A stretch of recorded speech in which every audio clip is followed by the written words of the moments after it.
দেশের জনপ্রিয় ক্রীড়া সাংবাদিক ও ক্রিকেট বিশ্লেষক দেব চৌধুরী ইসলাম ধর্ম গ্রহণ করেছেন। শুক্রবার রাজধানীর দারুস সালাম শাহী মসজিদে তিনি ইসলাম ধর্ম গ্রহণ করেন। জুমার নামাজ আদায় শেষে তাকে কালিমা শাহাদাত পাঠ করান মসজিদের খতিব জনপ্রিয় ইসলামিক স্কলার আব্দুল হাই মোহাম্মদ সাইফুল্লাহ। এ সময় উপস্থিত ছিলেন মুসল্লিরা তাকে ইসলামের ছায়াতলে স্বাগত জানায়। অনেকেই তাকে আলিঙ্গন করেন এবং উপহার হিসেবে ফুল ও পোশাক উপহার দেন। দেব চৌধুরী ইসলাম ধর্ম গ্রহণ করার পর তার অনুভূতি প্রকাশ করতে গিয়ে বলেন, আমি সম্পূর্ণ স্বেচ্ছায় আজ ইসলাম ধর্ম গ্রহণ করছি। আমি আরবি পড়তে পারি না, তবে আমার ঘরে কোরআনের বাংলা অনুদিত 3টি কপি রয়েছে।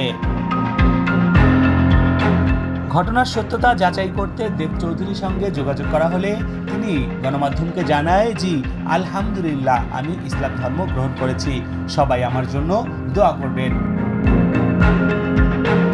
এদিকে ক্রীড়া সাংবাদিক দেব চৌধুরী ইসলাম ধর্ম গ্রহণ করায় দেবকে স্বাগত জানিয়ে ক্রিকেটার শাহরিয়ার নাফিস তার ভেরিফাইড ফেসবুক পেজে পোস্ট দিয়েছেন। নাফিস লিখেছেন, আল্লাহ আপনাকে কবুল করুন, আল্লাহ আপনার পথ চলা আরও সহজ করে দিন, আল্লাহ আপনার জ্ঞান বৃদ্ধি করে দিন, আমিন।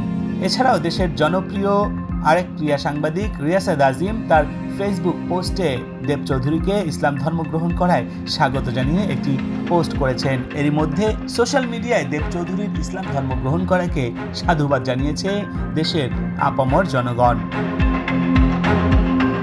Desk report, news hour.